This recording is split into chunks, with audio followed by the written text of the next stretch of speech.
Dear students, today I am going to present the second unit, that is the epidemiology of diseases. So in epidemiology of diseases, it's consisting of two parts. First part is tuberculosis and second part is typhoid. So in typhoid, I am going to cover the causative organism, symptoms, transmission, prevention and control. Typhoid is a fever that is a bacterial infection and that can be a life-threatening. Most cases of typhoid fever occur in the developing nations. Typhoid, also known as typhoid fever or enteric fever. The bacterium Salmonella typhi causes the typhoid fever.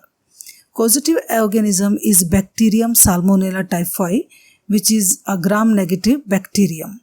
The bacteria spreads through contaminated food, drink or water.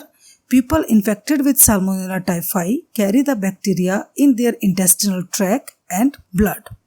Symptoms usually appear in first or second week after infection but may take as long as 3 weeks to appear.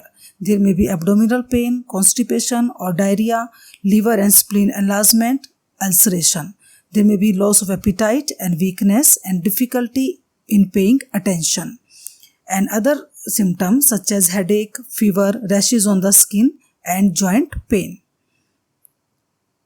Mode of transmission, as typhoid is usually transmitted by water or food in much the same way as cholera.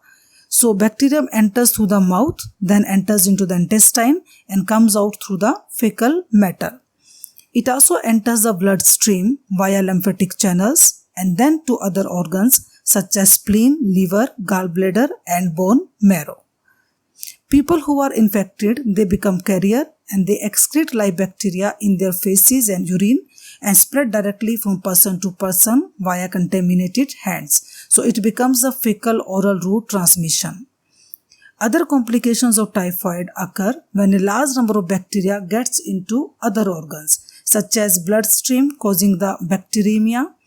They can travel to the lungs, pneumonia, to the lining of the brain, meningitis, to the bones, osteomyelitis, to the heart valves, endocarditis, and to the kidney, glomerulonephritis, the genital or urinary tract or the muscles, and they can also cause the hepatitis.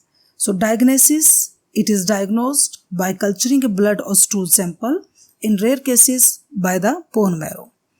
A blood test that checks for the antibodies can be used to make a diagnosis.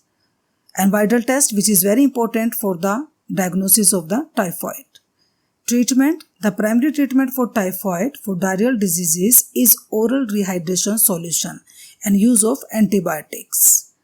Prevention, preventing typhoid is all about avoiding contaminated food and water. So there should be proper community sanitation, personal cleanliness, and one should use boil or disinfect water before drinking, peel all fruits and vegetables skins before eating, keep flies away from the food, avoid unpasteurized milk and cook all the food thoroughly, and vaccination which will be effective only for the 3 years.